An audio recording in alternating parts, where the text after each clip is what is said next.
نعمه ويكافئ مزيدا.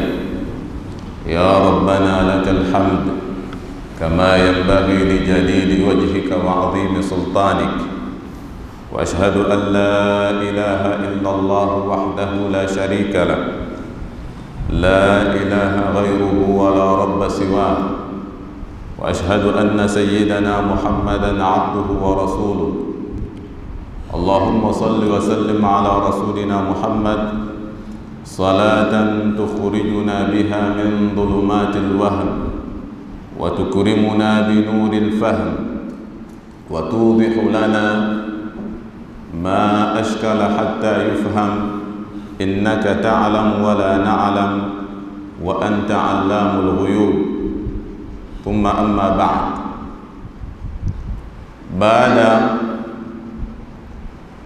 ya kumhimidi Allah subhanahu wa ta'ala na kumtakia ziada ya rehma na amani Mtume Muhammad salawatullahi wa salamuhu alayhi,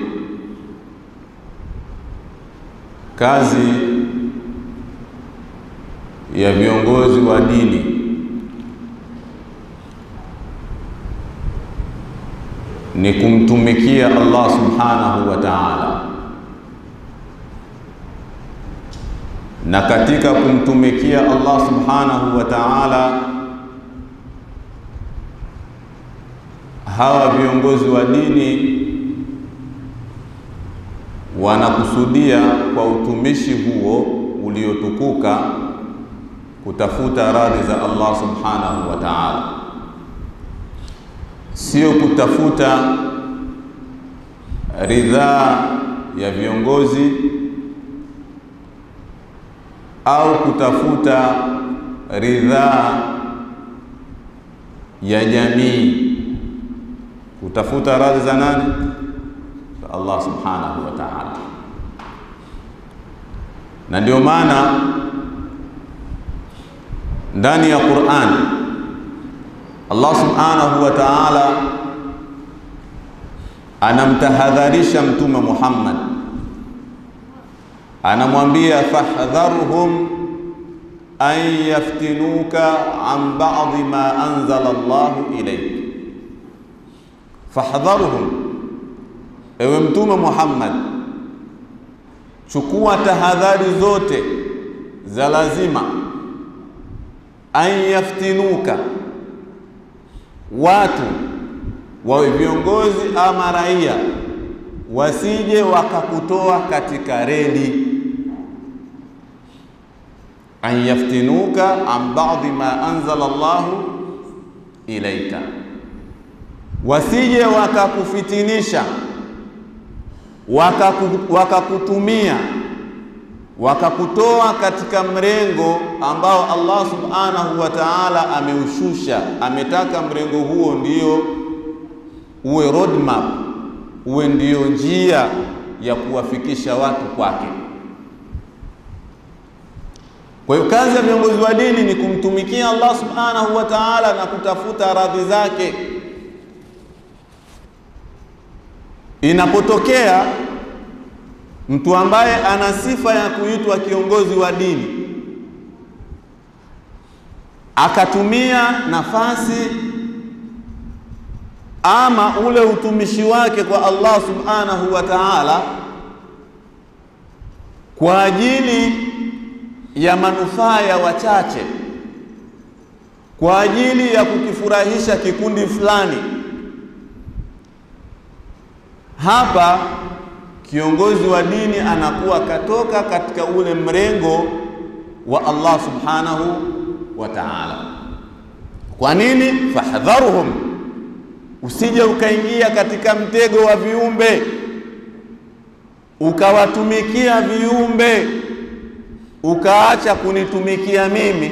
An yaftinuka an ba'dhi ma anzala Allahu ilayka. Madhara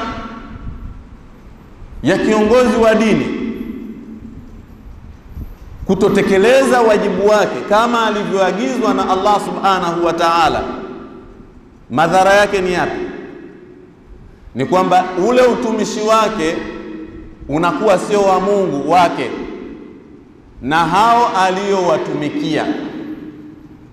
Allah subhanahu wa ta'ala katika al-hadith al-qudsi anasema, man amila amalan ashraka ma'i fihi ghairi taraktuhu wa amala, au kama qala Rasulullah sallallahu alayhi wasallam, yoyote atakayefanya jambo lolote, atakayefanya kazi yoyote, iwe ya kidini iwe ya kijamii, ashraka ma'i fihi ghairi, akaongeza katika huo utumishi, katika hilo jambo pamoja na mimi, akaongeza mtu mwingine. Huyo mtu awe ni raia, huyo mtu awe ni kiongozi, taraktuhu wa amala, huo utakuwa sio utumishi kwa ajili yangu, huo ni wake, mimi sipo. Allah subhanahu wa ta'ala kafanya nini? Amejitoa kuonyesha wajibu wa msomi wa dini, wajibu wa kiongozi wa dini ni kumtumikia nani? Allah subhanahu wa ta'ala, kufikisha kwa watu maelekezo yake, maagizo yake, na kuwakataza watu makatazo aliyoyakataza katika kitabu chake.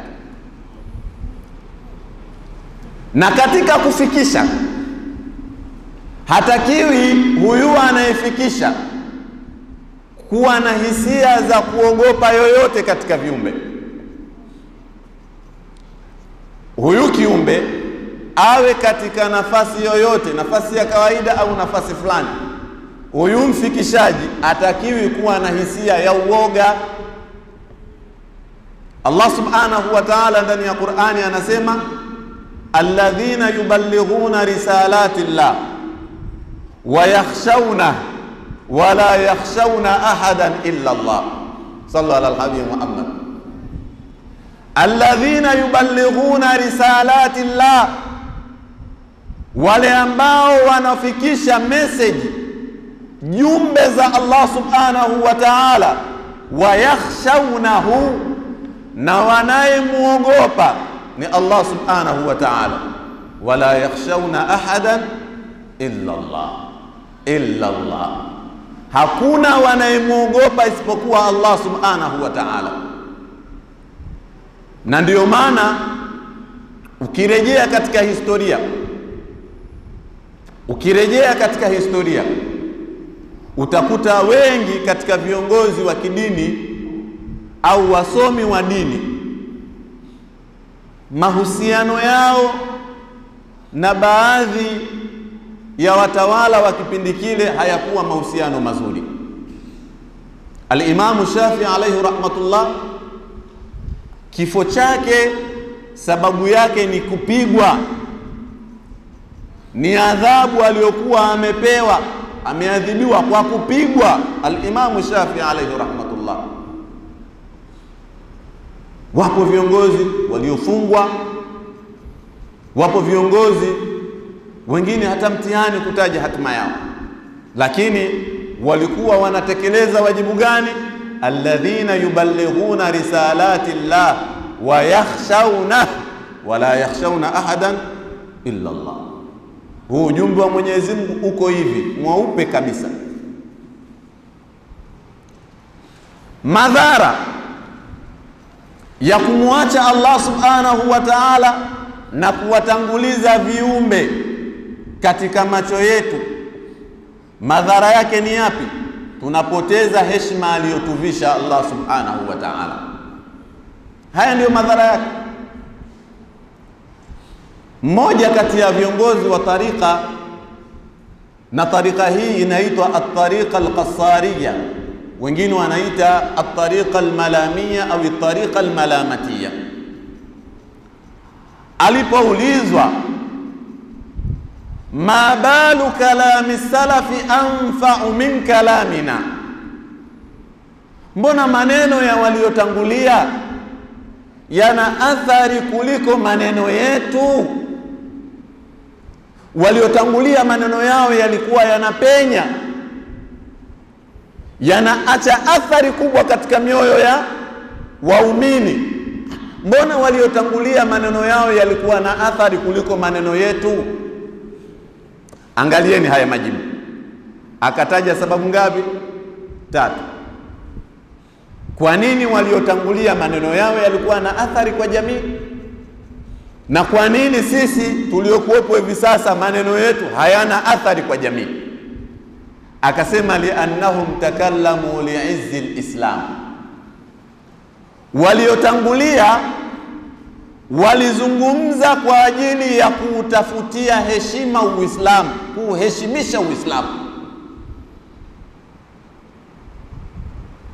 Uislamu ni kipaumbele kwao, sio mtu au sio mwanasiasa au pesa. Dini li'izzi al-islam wa talabil akhirah. Walikuwa wanataka kufaulu akhera, sio dunia. Wao walikuwa wanataka kufaulu wapi? Akhera, kwa Allah subhanahu wa ta'ala. Waridha al-khaliq, na walikuwa wanatafuta radhi za Mwenyezi Mungu. Mangapi hapa? 3. Kwanza, kuheshimisha Uislamu, lakini pili, kufanya nini? Kujenga akhera, na jambo la 3, kutafuta radhi za Allah subhanahu wa ta'ala. Akaja kubainisha kwa nini sasa maneno yetu hivi sasa hayana athari. Akasema wa nahnu natakallamu li'izzi nafsi. Sisi sasa viongozi wanaoitwa dini wa sasa, anasema yeye, sisi natakallamu li'izzi nafsi, tunazungumza kwa ajili ya kuzitafutia heshima nafsi zetu, sio Uislamu, kupendeza kwa viumbe. Li'izzi nafsi wa talabi dunia, na ajenda yetu sisi ni dunia. Kwamba mtu hazungumzi kwa ajili ya akhera, anazungumza kwa ajili ya nini? Unamkuta mtu ana magorofa 3, kiongozi wa dini ana magorofa 3. Magorofa yale hayalingani na nini? Na kipato chake. Ukiulizwa, Mwenyezi Mungu akakuuliza siku ya Kiyama, haya magorofa 3 umeyatoa wapi? Hizi V8 8 au 5 umezitoa wapi? Utakuwa na majibu kwa Allah subhanahu wa ta'ala wewe. Wa talabi dunia, sisi tunazungumza kwa ajili ya dunia. Mwisho akafunga maneno yake kwa kusema waridha al-khalq, kinachotuangaisha, ndio maana maneno yetu hayana athari, ni kutafuta ridhaa za viumbe, upendeze watu wakuone, huyu kisasa huyu kweli kiongozi wa dini. Sallallahu alaihi wa sallam. Hayo ndiyo madhara yake unapoacha kufanya kazi kwa ajili ya Allah subhanahu wa ta'ala, ukafanya kazi ili upendeze kwenye macho ya viumbe. Haijalishi raia, waumini wa kawaida au viongozi. Mwenyezi Mungu ile athari na ile heshima yake aliyokupa anafanya nini? Anakupokonya, anakunyang'anya. Ndio unaona mtu wa kawaida aone tabu kumwita mtu wa kidini, kumwita jina lisilofaa, chawa. Sasa ingawa nalo vile vile ni nini? Ni kosa kubwa, ni kosa kubwa. Kwa hiyo wajibu wa kiongozi wa dini ni alladhina yuballighuna risalati llah wa yakhshawnahu wa la yakhshawna ahadan illa Allah. Hilo jambo la kwanza.